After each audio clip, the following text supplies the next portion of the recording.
ఇక తిండి గురించి ఉన్నంత తపన ఇక దేని గురించి కూడా మనకి ఉండదు. సో దేవుని కోసం అంటే దేవుణ్ణి ప్రేమిస్తే పాపాన్ని మనం అసహించుకోవచ్చు, పాపాన్ని ద్వేషించవచ్చు, పాపము జోలికి వెళ్ళకుండా జీవించవచ్చు. కానీ ఆ గుండె నిండా యేసయ్య లేదు, ఆయన ప్రాముఖ్యత లేదు. మనం వేటిలో మనం ప్రాధాన్యంగా పెట్టుకున్నాం. ఏం చెప్తాడు యెహెజ్కేలు గ్రంథంలో 14వ అధ్యాయంలో అంటే, పరిశుద్ధ గ్రంథంలో యెహెజ్కేలు గ్రంథం 14వ అధ్యాయం ఒకసారి చూడండి. దేవి అక్కడ చాలా మంచి మాట ఉపయోగిస్తాడు.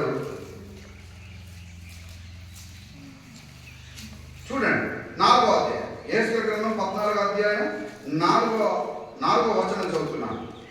కావున నువ్వు వారికి సంగతి తెలియజేసి ఇలాగ చెప్పుము, ప్రభువైన యెహోవా సెలవిచ్చినదేమనగా, తమ విస్తారమైన విగ్రహములను బట్టి తమ మనస్సున విగ్రహములను నిలుపుకొని తమకు దోషము కలగజేసుకొని తమ ఎదుట అభ్యంతరమును పెట్టుకొని ప్రవక్త యొద్దకు వచ్చి ఇశ్రాయేలీయులందరూ తమ విగ్రహముల మూలంగా నాకు అన్యులైన గనక నేను వారి హృదయమును లోపరుచున్నట్లు యెహోవానకు నేనే వారికి ప్రత్యుత్తరం ఇచ్చుచున్నాను.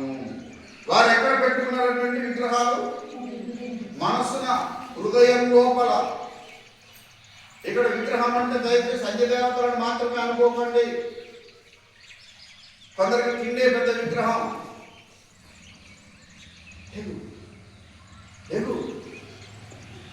ఎక్కడికి వెళ్ళాలి? జడ్డకి టైం అయిపోయింది, లేవు. కొందరికి వస్త్రాలు, మరికొందరికి ఆభరణాలు చేపనంటారు. వస్తువుల గురించి అయితే చేపనంటారు. ఎంత ఆశ అంటే వేటి కంటే ఎక్కువగా ప్రేమిస్తున్నారు కొందరు, దేవుడి కంటే ఎక్కువగా.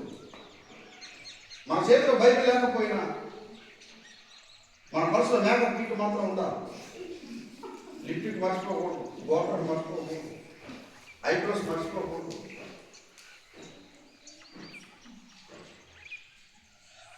మన స్నానం చేయకపోయినా కచ్చిలో పౌడర్ మాత్రం ఉండాలి, అత్తమని రాసేయడం.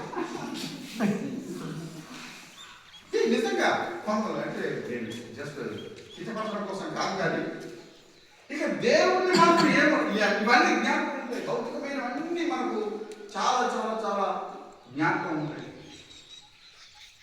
కానీ మరి దేవుడితో మన సహవాసం.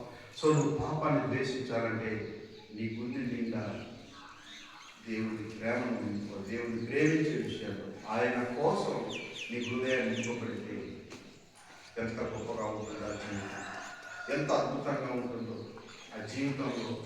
ఇక వెళ్ళలేని ఆశీర్వాదాలు. సో గుండె నిండా మనం యేసుని నింపుకోవాల్సిన వారనుకున్నాం. కళ్ళకి ఏం చేయాలి చెప్పండి? ఈ కళ్ళని ఏం చేశాడు? 119వ కీర్తనలో కళ్ళు త్రిప్పివేయమంటాడు. వ్యర్థమైన వాటిని చూడకుండా. మనకు వ్యర్థమైనయే చాలా అవసరం. మనకి వ్యర్థమైన ఏంటి చెప్పండి? లేదండి, ఏం చాలా కావాలి, ఇంకా పెద్దది కావాలి, ఇంకా ఆశీర్వాదం కావాలి. వ్యర్థమైనదే చెప్పండి.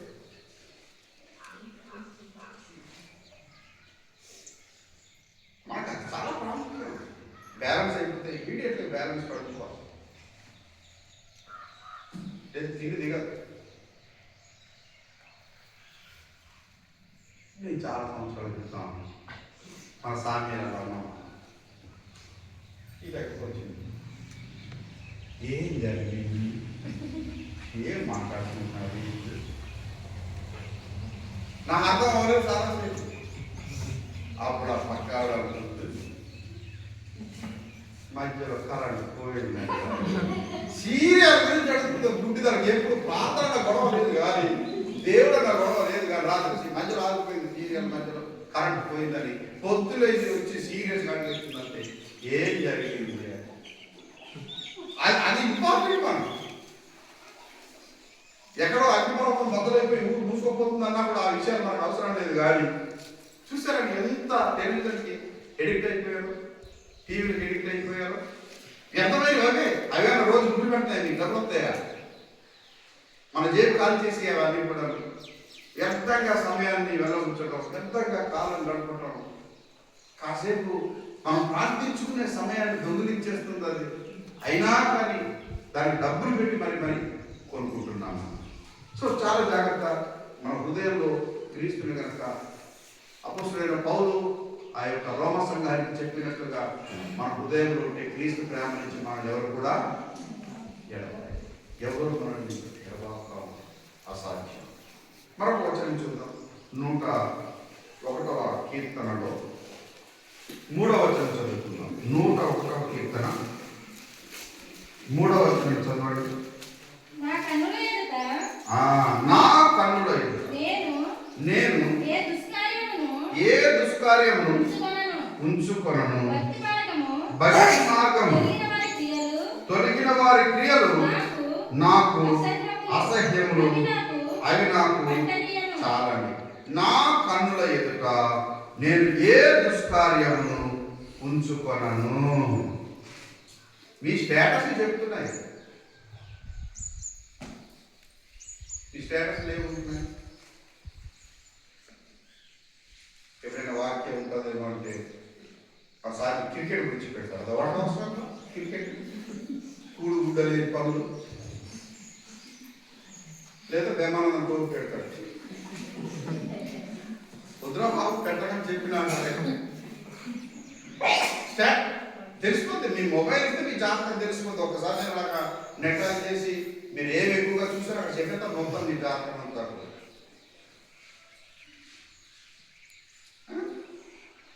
వ్యర్థమైన వాటి ఇక్కడ చూడండి. నా కన్నుల ఏ దుష్కార్యమును ఉంచుకోనను.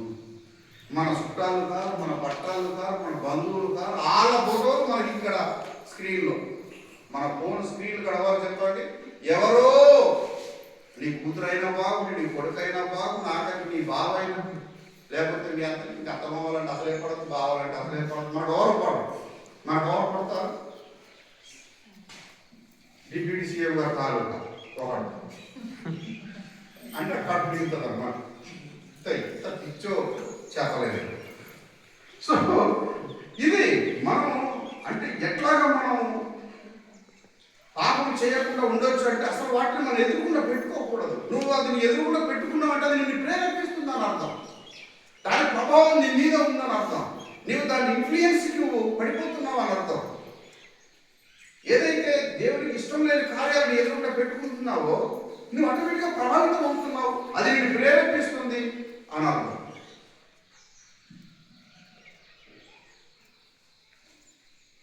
అందుకని మనం వాటికి దూరంగా ఉండడం చాలా ఉత్తమం. దేవుడికి ఇష్టం లేని కార్యాలను మనం ముందుగానే మన హృదయం నుంచి తొలగించుకోవడం చాలా మంచిది. కనుక పాపాన్ని ద్వేషించుకోవడం అంటే ముందు దాని దగ్గరికి మనం దూరంగా జీవించడం అనేది చాలా చాలా ప్రాముఖ్యం. అందుకే దేవుడు వాక్యం చెప్తుంది, దుష్ట సహవాసము మంచి నడవడికను. సో ఇక్కడ మీరు ఏదైతే మీ ఎదుట ఉంచుకుంటున్నారో అది కూడా ఇప్పుడు మనకు నెంబర్ 1 శత్రువు. ఇది చాలా ప్రమాదకారి. మీరు ఎంతసేపు దీన్ని హోల్డ్ చేస్తున్నారో, ఎంతసేపు దీన్ని పట్టుకొని ఉంటున్నారో, మీ అరచేతులు కనుక అలా పెడితే దీంట్లో ఉన్న రేడియేషన్ ఎంత అనేది విషయం చెప్తాయి. నీకంతా దీనికి ఎడిక్ట్ అయ్యేవు అనేది. కానీ ఇక్కడ ఏమైనా ప్రయోజనకరమైన విషయాలు మీరు నేర్చుకుంటున్నారా, చదువుతున్నారా, స్టడీ పర్పస్ ఉపయోగిస్తున్నారంటే అది లేదు. కేవలం దుష్కార్యాలను చూడటానికి మాత్రమే వాటిని ఉపయోగించుకుంటున్నారు. అది మీకు ఎంత మాత్రం కూడా ప్రయోజనం కాదని దేవుని లేఖనాన్ని బట్టి మనం అర్థం చేసుకోవాల్సిన వారు అన్నాం. సో దేవుడికి అంటే మన ఎదుట పాపం లేకుండా చేసుకోవాలంటే ఒకటి దేవుడిని హృదయంలో పెట్టుకోవాలి, దేవుడిని హృదయపూర్వకంగా ప్రేమించాలి. ప్రేమ ఎంతో గొప్ప బలం ఉన్నది, శక్తి ఉన్నది. రెండవది, అసలు వాటిని మనం ముందు పెట్టుకోకుండా మనం జాగ్రత్త పడే ప్రయత్నం చేయాలి. వాటిని మనం ముందు పెట్టుకోకూడదు. తర్వాత 119వ కీర్తన 104వ వచనం చదువుకుందాం. 119వ కీర్తన 104వ వచనాన్ని మనం చదువుకుందాం. అక్కడ ఏం చెప్తున్నారు? నీ ఉపదేశం వలన నాకు వివేకం కలిగెను. తప్పు మార్గంలో నీవు ఇప్పుడు తప్పుడు మార్గాలన్నింటినీ కూడా మనం అసహించుకోవాలి. అంటే మనం పాపాన్ని ద్వేషించడం అంటే తప్పుడు మార్గాల్ని మనం అసహించుకోవాలి. కానీ మనం ఎందుకు వెళ్తాం చెప్పండి? ఫ్రెండ్ పిలిచేయడాను, చుట్టాలు పిలిచేయడాను, చాలా మంది అప్పుడప్పుడు చెప్తారు. అది మనకు కుదిరినటువంటి అంశం.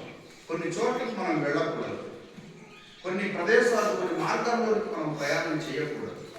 సో వాటిని మనం పూర్తిగా ఆ మార్గంలో నుంచి తొలగిపోవటం చాలా చాలా ప్రాముఖ్యమైనటువంటి అంశమైంది. ఈ సందర్భంలో మీకు ఒకసారి జ్ఞాపకం చేయాలంటే శద్రకు మెషక్ అబేద్నెగోలను జ్ఞాపకం చేయాలి.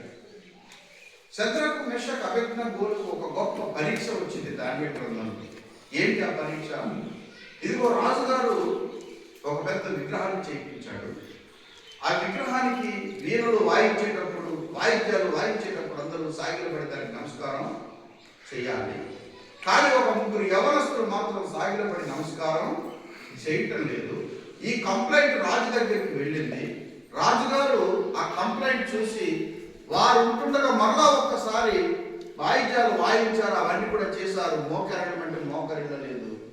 రాజుతో మాట్లాడుతున్నారు, ఈ విషయంలో మాకేమి చింత లేదు, మా దేవుడు రక్షించినట్టు సమర్థుడు, రక్షించకపోయినా పర్వాలేదు, కానీ మేము ఈ విగ్రహానికి నమస్కారం చేయమని ఖరాఖండిగా తేల్చి చెప్పేశారు. రాజు చాలా కోపోద్రేకుడైపోయాడు. మంటలు ఇంకా చాలా ఎక్కువ చేసేసాడు. కొంతమంది బలమైన సైనికుల్ని పిలిచి వీరిని తీసి ఆ యొక్క అగ్నిగుండంలో పడవేయండి అని చెప్పేసి ఆజ్ఞాపించేశాడు.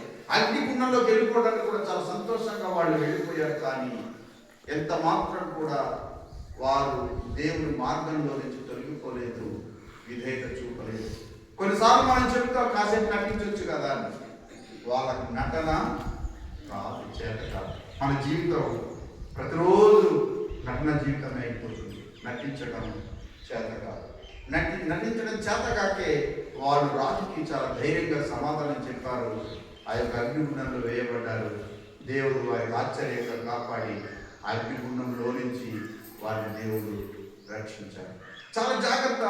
మన జీవితంలో తప్పుడు మార్గాలు ఏమైనా ఉంటాయి, వాటిని మనలో నుంచి మనం పూర్తిగా దూరం చేసుకోవాలి. వాటిని మనం అసహించుకోవాలి. అది మన జీవితానికి ఎంతో మేలు కలగజేస్తుందని దేవుడి యొక్క వాక్యం చాలా స్పష్టంగా తెలియజేస్తుంది. అందుగురించి మనం పాపమును ద్వేషించే వారంగా ఉండాలి. పాపాన్ని ద్వేషిస్తే మనం పరిశుద్ధంగా జీవించగలుగుతాం. పాపాన్ని మనం చూడకుండా నియంత్రించుకుంటే మనం పరిశుద్ధంగా జీవించగలుగుతాం.